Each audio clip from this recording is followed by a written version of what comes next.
Ahem, work-related communications coming through. Ruth, it's about the contract with A company. You know, the one you were responsible for managing? They pulled out and the contract got aborted. It got what? Why would they do that? Don't tell me you're surprised. It's obviously because you're incompetent. That was such an important contract to this company. I mean, really. Talk about the mother of all screw-ups. How do you plan on taking responsibility?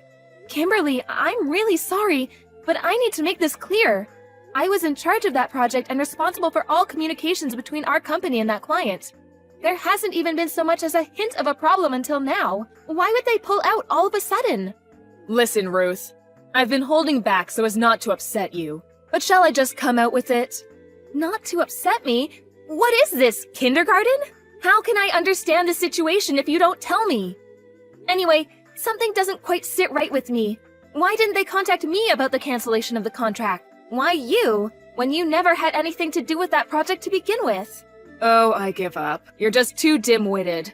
That's why there's no hope for you at this company. Excuse me? If you don't even take the time to consider what a client might be thinking, or what kinds of things they might expect from us as a company, or what kind of alterations they might like to see made, how do you expect to get anywhere in this business? This is probably why you're suffering from that strange illness of yours. Strange illness? What was it again? Appendicitis? Ulcerative colitis. Oh yeah, that's the one.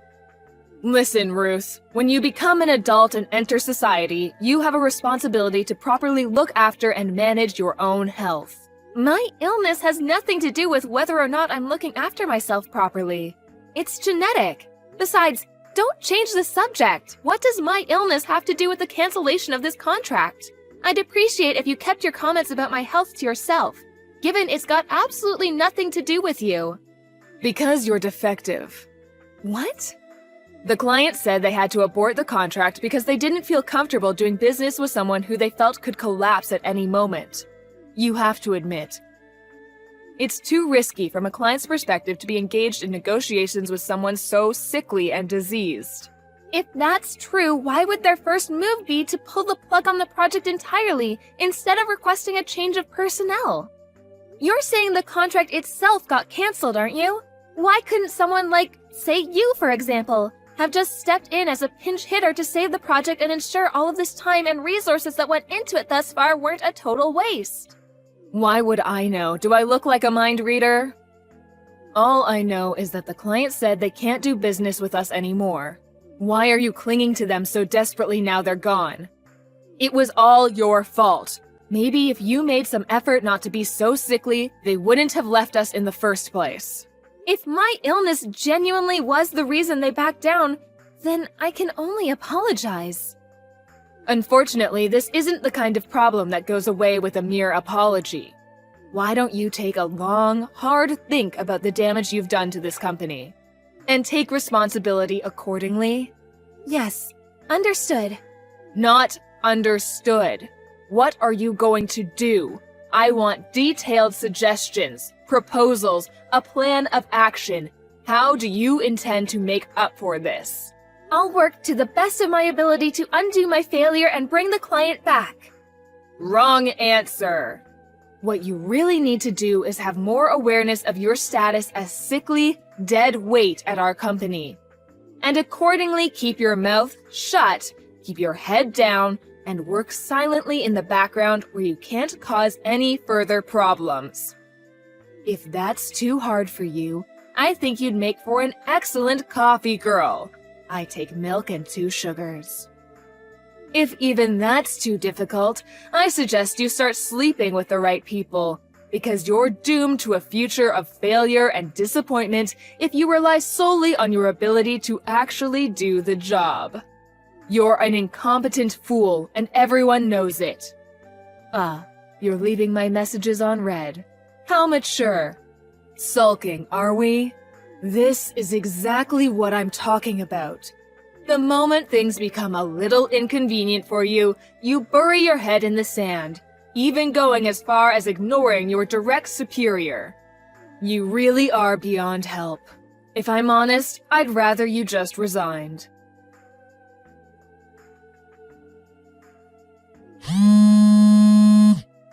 morning, Kimberly. I'm in the middle of a job right now, so I can't talk on the phone. Can I help you with something? Wait, shouldn't you be in the office already? How dare you? Do not screw me around, Ruth. What lies have you been filling the boss's head with? What do you mean? Lies? Don't play dumb. I know exactly what you did. When I pulled into the car park and tried entering the staff door like usual, the company president was stood there blocking my way. He told me never to show my face at work again. No, he didn't just tell me, he yelled until he had goddamn steam coming out of his ears. Oh, wow, that sounds rough. I did hear the boss can be a bit passionate at times. That's probably the reason he was able to build such a successful company, though. I don't give a damn about that. All I can think of is that you went up and said something to him. Why else would he fire me? What did you do? Tell me. I didn't do anything at all. All I did was head out this morning to apologize for losing the contract you told me about. What? Think about it. If a project collapses and it's your fault, don't you think offering a sincere apology and requesting the decision be reconsidered after promising to do better is the right and reasonable thing to do? That wasn't just my project after all. People from various departments were involved, and lots of hopes and dreams were pinned on it. Huh? You went to see the client directly? That's right. I swallowed my pride, got down on my knees, and apologized. Their project manager rushed out immediately when he saw what was going on, and explained the situation to me in minute detail. Everything, Ruth. I know. You tried stealing that contract from me, didn't you? You lurked in wait for Mr. Grant, the project manager, in the office car park, and waited until he finished his meeting. Then, when he got out, you basically forced him to go to dinner with you. You did nothing but badmouth me at the restaurant. Then, when you thought you'd trashed his opinion of me, you started trying to convince him of what a talented and reliable employee you are, Mo. Have you no shame? Then, to top it all off, you invited him to stay the night at a hotel with you. He described his feelings at the time of a complex mixture of shock, disgust, and terror. Being so desperate to go home at that point that he'd do anything to get away from you, but at the same time wanting to avoid handing you the project at all costs. He did the only thing he could think of and proposed aborting the contract entirely. Here's the key point though. He didn't actually want to, but you, feeling you had the ammunition you needed, launched your full frontal assault on me and came up with whatever lies it took to have me held responsible. Even putting it mildly, you're a disgrace. Don't worry though, I already told the section manager everything. Based on what you just told me, it seems like word of what you did made its way into conversation with the president. Why, you really shouldn't have done that. Mark my words, you won't get away with this. I'll make you regret it if it's the last thing I do. Prepare yourself, Ruth. There is a storm coming. Do what you like. Just make sure you don't do anything to cause any further trouble for the company. You might have been fired, but this company's done a lot for you, so I hope you've at least got the decency to spare them the nuance of your little revenge campaign. Ruth, long time no see. Is now a good time?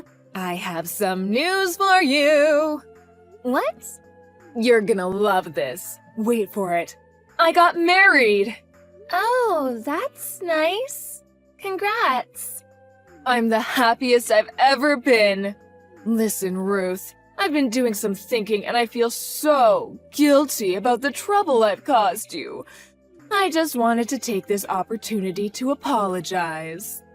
Oh, if it's about the contract, don't worry. I'm already over it. No, not that. Something else. I stole your fiancé. My fiancé? Who do you mean when you say my fiancé? I'm not engaged to anyone. I've been happily married for a long time. WTF? Wait a sec. This can't be. You're joking, aren't you? Or you're lying because you're so angry. Yes, that must be it. Lol. It's not a joke and it's not a lie. I'm married, which means I have a husband. Which means I'm not engaged, Which means I don't have a fiancé for you to steal. Aha, that's it. I bet you've already had word from him about the engagement being broken off, haven't you? I bet you're sat reminiscing over old photos and crying your eyes out as we speak. Look, I get it. I'm probably the last person you want to admit your heartbreak to. You won't be the only one crying at this rate. You're so pathetic, I think I almost feel sorry for you, lol. You must be making some kind of misunderstanding. I'm not misunderstanding anything. I know he's your fiancé. He approached me while I was crying on my own at the car park. On the day the president fired me outside the office, he really is a wonderful man. He could see I was upset and asked me if I needed someone to talk to. That's all well and good, but I don't see how you go from that being dead certain this randomer from the car park is my fiancé. He told me, of course. He said he came to the office to drop something off his fiancé left at home. But he said he just couldn't bear to see such a pretty girl crying and not say anything. I figured out he was your fiancé.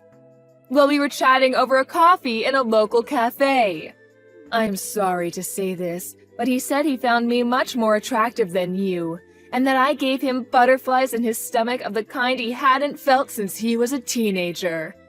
Things between us began moving really fast after that. We went to bed together that night, and before we knew it, we were discussing marriage.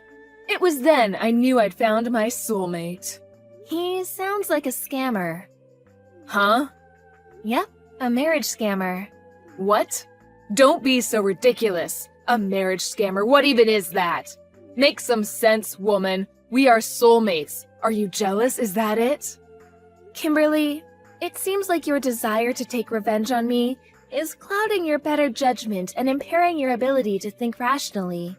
That's the most obvious marriage scam I've ever heard of. Did he ask you for money at any point while he wasn't whispering sweet nothings in your ear? Let me guess. Something like an advance payment on the wedding costs, which he empathetically promised he'd give you back later? Huh? How did you know? Yes, he did. But that's hardly unusual. Things are moving really fast between us, so he probably didn't have the funds to get the ball rolling at a moment's notice. This is just how whirlwind romances are. Oh, no. You'll never see that money again. I'm pretty familiar with this scam because I had a friend who very nearly fell for the same one a while back. Luckily, she realized what was going on and backed out at the last minute. You, however, such a shame. I'm actually embarrassed for you, Ruth. The lengths you'll go to hide your heartbreak over having your fiancé stolen are bordering on tragic. Please salvage what remains of your dignity by gracefully admitting defeat. Yes, that's right. You lost, and I won. I can repeat myself if you like. I'm already married. My husband's abroad on business right now. But I can send you some pictures of us if you like. Oh, please, stop it, Ruth. You can't seriously expect me to believe someone like you could bag yourself a husband. What man in his right mind would have an interest in a sickly little creature like you? We were classmates in high school. We were friends since long before I fell ill. He confessed his love to me after I got my diagnosis. He said the illness was irrelevant to him, and he wanted to be with me because he loved me. Wait a sec. What? So this guy I'm engaged to really isn't your fiancé? Yay, you finally got it! This is kinda what I've been trying to tell you this whole time. I just tried to call him. He won't pick up. What should I do? Help! Not my problem. What? You mean you're not going to help me? This is all your fault. The least you could do is give me some advice. Take responsibility for what you have done. What? This is my fault? So let me get this straight. First, you tried to steal my contract back when you still had a job and failed miserably. Then, you tried to steal my fiancé, assumed, and failed miserably once again. Is that a fair summary? To top it all off, suddenly I'm the one who's responsible somehow? Really gets the neurons firing. Would you mind explaining which part exactly is my fault? I'm drawing blanks here. Well, Don't twist the facts. I want my money back. $40,000 directly into my bank account now. Nope. 40K though. Wow, he took you to the Gleaners. It's time you learned how to take responsibility for your own actions, Kimberly. Fine, you win. I'll apologize for what I did. I'm sorry for everything. The contract, trying to steal your fiancé, everything. Can I just have my money back? Please? Not only did he take my entire bank balance, I don't even have a job anymore. How am I supposed to live? Go back and live with your parents then? Or you could, I don't know, find a new job? In any case, I have zero obligation to help you. Please stop talking like that. We used to be coworkers. Ruth, I'm begging you. Ruth! We used to be coworkers? That's literally the least compelling plea for help I've ever heard. Anyway, I'm sure you'll figure out a way to fix this on your own. After all, you were always super talented at getting yourself out of difficult situations, weren't you? By sleeping with the right people? After that, Kimberly started showing up outside the company office every day, lurking behind cars until I clocked off, at which point she would jump out yelling expletives and harass me relentlessly. However, she was eventually spotted by our notoriously passionate and at times hot-headed company president. He reported her to the police, who came down immediately and bundled her into the back of a car. Apparently, her spirit was so crushed when hit with the reality of what her life had become, she broke down in tears in the police car and was inconsolable by the time she reached the station. Eventually, she somehow or other managed to pull herself together and went home with a caution, promising never to go near me ever again. However, sources tell me she's still vigilantly watching and waiting, biding her time until another opportunity to take her revenge on me presents itself. Rumor has it she's applying for jobs with every one of our competitor companies and hopes to somehow leverage that as her angle to teach me the lesson she's convinced I deserve. The irony is, if she'd just reflect on her own actions for a moment, she could learn the lesson she needs to learn, let go of her hatred, and move on with her life. Will she? I'm not holding my breath. Anyway, in more important news, I found out I was pregnant last month. I left the company when I got the news and decided to move abroad to be a stay-at-home housewife for my husband. So the whole thing with Kimberly is as good as ancient history to me now. I'm just praying I'm not unfortunate to bump into her in the street before my flight.